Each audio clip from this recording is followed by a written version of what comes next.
ever. Arsenal yesterday, decent little comeback, as we mentioned at the start of the show. What did you make of the Mo was being was good. Fantastic, I know, and I was adding to the sarcasm. That's what I was doing.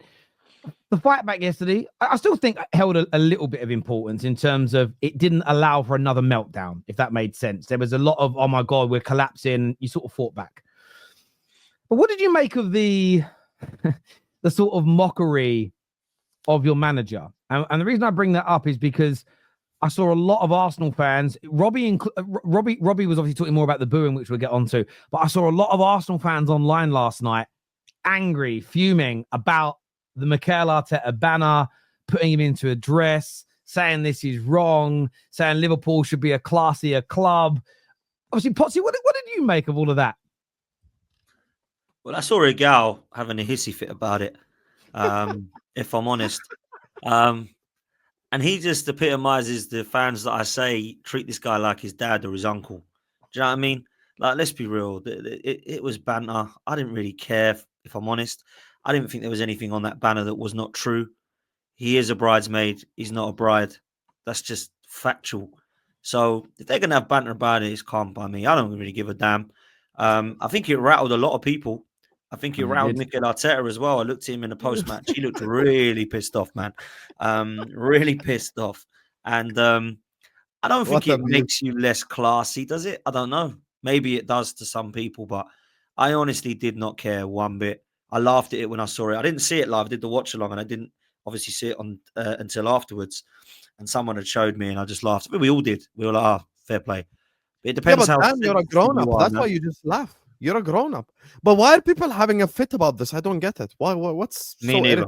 There's a mixture. So there's a few things I've seen. Some have said it's just disrespectful. Disrespectful, apparently. I've seen a few people. I think they've taken it a little bit. We do live in a world where you've got to understand. I don't care if this offends anyone. Well, you have to live in a world where you have to understand British satire and humor. Because some people have gone, it's absolutely wrong. I saw one guy tweet that it's wrong to assume that Arteta would ever be trans. I went, it's not saying he's trans. It's literally not. God. It's nothing to do with any of the alphabet stuff. It's literally. It's banter. It's a joke. It's literally banter. Putting his face on that is not an indication that he's got. He's trans, and I've seen people talk about it like that. You shouldn't joke about those things. I've seen some people the other end say you shouldn't make jokes about like the trans world. When it's nothing to do with that. So there's that element, and then you get others that just don't think a club like Liverpool. I saw some really horrible tweets from Arsenal fans yesterday that I wanted to address because they were showing pictures of a wreath being laid by Odegaard and Arteta for the Hillsborough Memorial. And then they were showing a screenshot of that and saying one club's classy, one isn't. For me, using the death of the 97 Liverpool fans and the tragedy of Hillsborough to score points, I think those Arsenal fans, you're an absolute abomination to yourselves, to your football club, and to football by and large. Those two things shouldn't even be mentioned in the same sentence. One is something that every single club should do, especially this time of the year when visiting Liverpool, is pay homage and respect to fans that no one should lose their lives going to a game for any reason. Sad on every single level. I can't even articulate the right words to do it justice, but Arsenal did the right thing in respecting it. That does not mean that Liverpool fans can't give you a little bit of friendly banter because you respect that Hillsborough abomination. And by the way, sorry, Dan, just one thing quickly, because I prepared this for the show. Igal is a liar. Because Igal yesterday said, I've never seen Liverpool even do this to Manchester United. I've never seen them do anything like this. This was Terrace. Can you please share the screen? Did you just put an accent on? That was really good. Because Igal's Canadian, isn't it? We're never doing to Manchester United. Can you please share the screen? This was last week away at Stamford Bridge. This was the Liverpool crest. The Liverbird is stepping on Alex Ferguson with a banner saying a life's work for nothing, with Ferguson just doing this. And you really think that this is it's just an Arsenal thing? Guys, with all due respect, if you want a sport without tribalism, without banter, without getting cooked, go watch squash, tennis, table tennis, badminton, because everyone goes to Wimbledon, claps for Roger Federer and Nadal and shit like this. No one is out here saying disrespectful chants towards Nadal and Federer and stuff. In football, it's different. It's tribalism. It's normal. Why are you so upset at a banner? The reason why he's in a dress is because he's probably going to finish second for 3 years in a row. Always the bridesmaids, never the bride, and it's just a typical saying. It's just not that really deep. Do you know what it is for Sam as well, right? Is where I look at it differently to some people is I think, right, let's make sure when it's our turn that we get them back, right? So we can't do much this season. We can put a flag of Jurgen Klopp saying, why did it take you 1 in 9 when slots come in and got 1 in 1?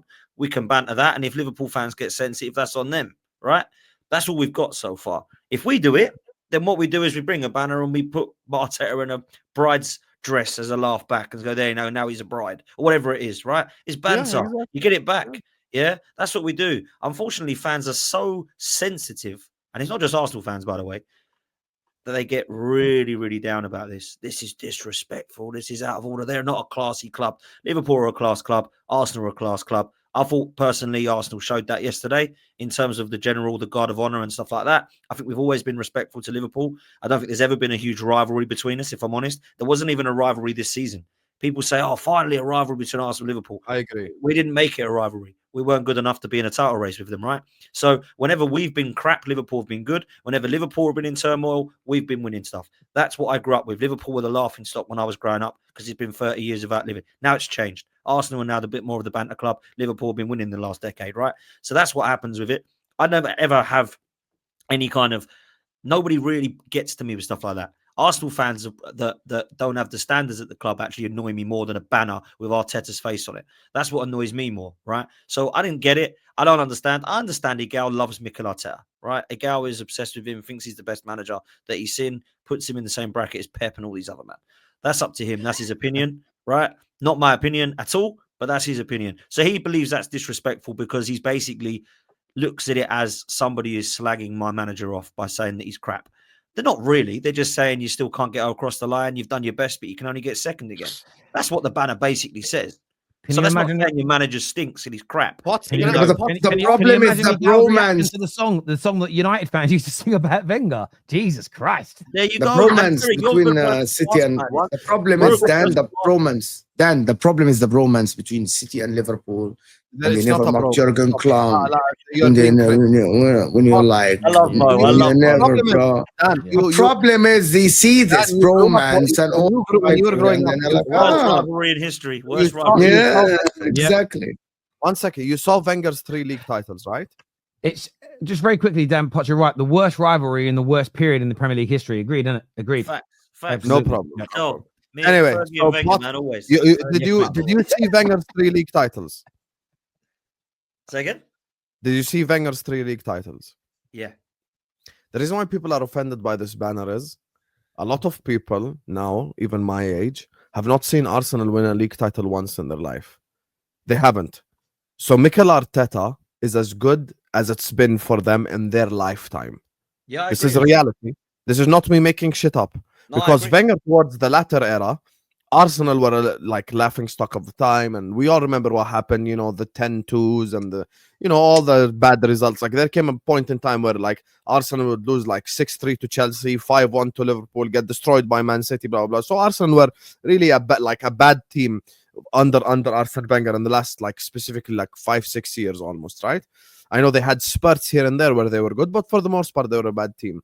The reason why people are so offended by this banner is people even my age, and maybe like let's say 10 years younger, even 15 years younger, whatever, like young adults, etc., watching Arsenal right now, this is the best it's ever been in their lifetime, Mikel Arteta.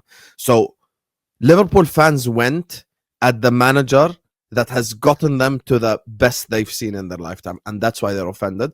But even then, you still shouldn't be offended at a banner that is just a bit of banter, to be honest with you. Sam, you're saying, and look, I'm not picking on Igal because I love Igal, he's my guy, right? But Igal started watching Arsenal in 1998, not 2008. Like, this guy has seen us win the same amount of Premier League titles than I have, I believe, in Premier Leagues, right? Yeah. So I'm watching Arsenal since 1992. I was 17 when we last won the league in 2004. Yeah, I'm now 37, so I've got a long time right? That's a long time, I've seen when we were great. Terry knows the era I'm talking about. I know the era Terry's talking about. That was a proper rivalry, and the banter we used to give to each other was vile back then, because you could probably get away with a lot more back then, right? But when you look at it now, and someone's putting a picture of a bridesmaid dress on, does anyone actually give a damn? Like, really, real talk, does anyone actually care? It seems like they do. It seems. Can I tell you why? Then it seems like they do. To be honest with you, guys, I'm just going to mention one thing. Please, guys. Do you know why some Arsenal fans feel sensitive about this? Because when Miles Lewis-Kelly scored a goal against Man City and just did the celebration, which is a lot of people do, like Neil Maupay do it. By the way, in Serie A, people do it. Liverpool, people used to do that, like a lot of players. People really ridiculed the guy. He scored a goal against the reigning champs. He's an 18 years old, and the media, the mainstream media, literally ripped into him. So Arsenal fans have to feel sensitive about this, because when we do it, you rip into us. But when other people do it, you don't like that we're upset. Yeah, I do agree. Okay, but one thing here. Hang on, one statement. I want to take long. Just 10 seconds. Here's the thing with this Lewis-Kelly thing. Terry always mentions this. It's important to keep the same energy. Did I not defend Lewis-Kelly for a whole week? You did. But the mainstream media didn't, Osam. The mainstream media didn't. It's us showing, it's just showing a bit of personality and character. Nothing wrong with that. It was great. It was great. Yeah, I agree. I agree. And as this comment says, it is viewed differently when Arsenal celebrate and do things. I still stand by. I don't think you need to be the champions of England. I get the standards thing. But the standards things become crazy because you actually start listening more and more to what people of standards say. They come out with stuff that would just kill the game. Arsenal, when they win big games, yes, it may not be the game that clinches the trophy. You can celebrate them. But every time I see Arsenal do it, every time I see Arsenal have a bit of fun, you do get the Jamie Carragers of this world that will come out and say, what's this? And slag it off. But when other clubs do it, and by the way, Liverpool fans have mocked Man United even when we were winning league titles and they were not.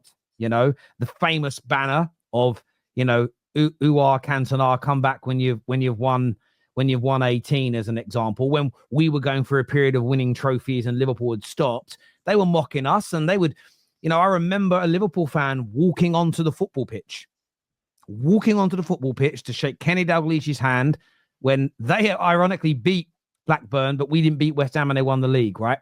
I have seen these moments my whole life. What I will say in defense of Arsenal is that when they do it, there is a different reaction from the media. So I also get the sensitivity around it. But for me, I keep the same energy. That banner was funny. The one where the liver bird's got his foot on Fergie's head, even though again, I'm not going to do what standards people do and say it's factually incorrect, because you don't knock Fergie off his pep until one of your managers wins 14 league titles.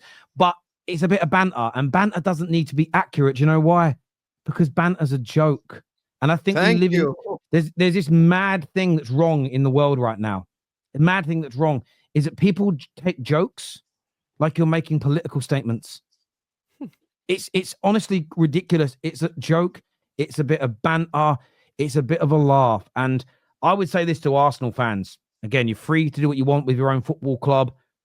My only view is this. Keep bantering other people when it's right to. Laugh at a team that's giving you stick when you beat them, as an example. Clip up people's tweets. Create TiVos and banners that mock opponents at the right time. Like, it wouldn't be wrong. I wouldn't see it as wrong as if there's a banner made by a fan when you play City next of Lewis-Kelly doing the celebration to try and get in Haaland's head and have a little bit of fun. I think if Lewis-Kelly scores against City again, he should do that celebration again. I don't think you've got to wait until you've won the league to be able to do these things. So I do agree with that comment.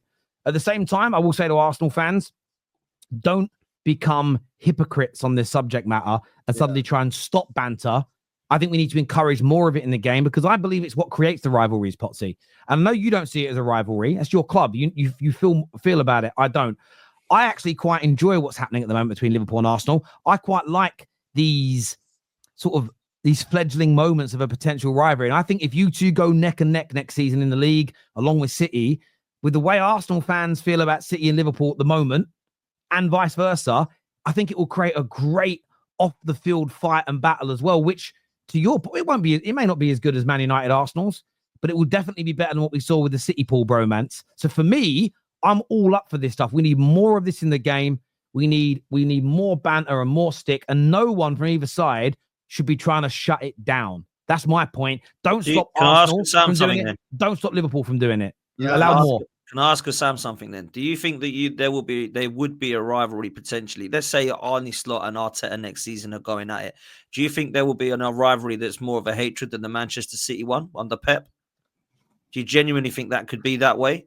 Because I don't know. There won't be bromance. You know that there won't be bromance because this season has been more. Even though there was no title race, there was more spicy moments this season between Arsenal fans and Liverpool fans than it was between Man City and Liverpool. Even though they went head-to-head 5 years, like I enjoyed the banter between the two fan bases on YouTube, on Twitter, on TalkSport more than the Man City. Oh, you're better. Oh no, you're better. Oh, you're better. Oh my God, they kiss me more, bro. Anyone that comes into a rivalry with Arsenal, trust me, they will end up hating us because of our fans. Our fans are very dislikable, yeah? They're very unsufferable at times on Twitter, even for me, right? Even for me. So I think anyone that comes into a rivalry with us will end up being some form of hatred because you give us an inch, we take a mile as a fan base. When it comes to social media content, Arsenal are Champions League elite level. I don't think anyone beats us. Real talk. That is true. I think like just to answer your question, the reason why like Liverpool and Arsenal could develop into a rivalry over these next 2-3 years if we are going back like into like league races with each other is because Arsenal are not a plastic fake institution who won a jackpot 15 years ago to get to the stage. So because Arsenal are actually a real club with real traditions and real history, like obviously the rivalry is going to be different, but there was never ever going to be a rivalry with Manchester City because Manchester City are just a jackpot institution that won jackpot 15 years ago. You know, there's all these people who pretend to be City fans would have been, you know, Watford fans if the Sheikh bought Watford. So there is nothing, like there is no emotional connection there. There is no real love there, you know. So for me, Manchester City, like you cannot have a real rivalry with a club that's fake itself. So yeah, of course it's going to be different with Arsenal. But in order for that to happen, like let's say for the next 3 years, Liverpool and Arsenal are going in the title race with each other. Like next year, Liverpool win. The year after that, Liverpool win. It can't be a rivalry if Liverpool is just winning, you know. So Arsenal have to win, you know, at some point in time as well for it to be considered a rivalry. So, yeah. So I just, again, you boys entitled to see who you see as rivals. I just like that, and maybe it's an online thing, but at the end of the day, we're all online fans. I know you go to games, Potsy, still, but we all still interact online. We're part of the online community. To say there isn't a rivalry, the banners tell me there is. The banners. It hasn't developed yet. Fair? Well, yeah. I mean, it can become bigger and more intense. That's true. But I don't think, this is the way I view it, right? I don't think you are unbothered in any capacity by Arsenal by making the banners you did yesterday. Especially the big one with Arteta. That's a lot of work that's gone into making that big old thing, right? That isn't like the one of Odegaard. That's a kid at home doing a cardboard cutout, right? That's a lot of work. I will say this. Stop doing that. You're going to give someone an epileptic fit. I would say that you don't do that unless you feel some type of disdain. And it may be, I don't mean disdain like you want to kill someone. I'm just talking about there's needle there. There's a frustration. I think Arsenal fans got under the skin of Liverpool this year with you haven't played anybody yet. Babs with you're not a threat yet. You know, Gunnar Sol's on the terrace and we're going to hunt you down. It's got under their skin. And every week. That's that's how fights start. You think about it, go back to school. Someone said something about your trainers or about your girlfriend, and then said this about you, and then they said they ain't worried about. I heard Potsy's angry that you slagged off his trainers. I don't care if Potsy's angry. What's he gonna do? Oh, Potsy, he said you're a pussy. There's a bit of this going on, and it's building, and eventually it might escalate to a fist fight. Not literally, but then once that happens, it can become an ongoing thing. And I hope that does happen. I want rivalries in the Premier League. I want teams and fan bases, as long as it doesn't become physically violent. I want them to despise one another. What was quite embarrassing though, Tol, was that do you remember the 2-2 Etihad draw of Arsenal, the last minute John Stones goal? Yeah. Everybody was like, this is going to be the rivalry this season. No one mentioned Liverpool. Do you know what I mean? It was like Liverpool aren't going to be there. It's going to be these two going at it. You're just the leopard and the tree. I think a lot of the media genuinely believe that was the case as well when Gabriel and Haaland were up against each other's faces. I think everybody wanted that so badly. We saw it in the media. This is what we wanted to see. This is going to be Fergie Wenger. And then Liverpool went and won the league, and it was like, oh, shit. There's no bribery or banter now. I agree, but I also think as well, I never look at football seasons as the final year of The Sopranos. They're just, it's revolutionary. It continues to go on and on and on and on, and we will. The season starts again and it's fresh. Everyone's on 0 points. And when the media was saying that, we've got to remember that City were top on 20. I've seen a lot recently of, even the media have done it. I can't believe City had that bad run and they're now only a few points behind Arsenal. Let us not forget that at the beginning of that bad run, they were 5 points ahead of Arsenal. So this wasn't a team that started the season badly and Arsenal have been ahead of. They started the season, were unbeaten until, now when Ten Hag got sacked, City were unbeaten, top of the league. People kind of forget this as an example. I think Liverpool were a point behind them. Arsenal were 5 points behind them. It's a real interesting stats when you go and look at it. People forget United were 14th, by the way. We were down there all fucking season. We've been down near the bottom, I tell you. But I think next year, City, Liverpool, Arsenal will still be. Chelsea could push themselves into it, the right signings. But those three teams, there is just no reason I see why they won't be up near the top again. I think Arsenal will be a much better team in the Premier League next year because it looks like they're going to sign players. Liverpool are going to sign players. City are going to spend 300 million. It sounds like. So yeah, I'm excited about this. I think it's going to be amazing.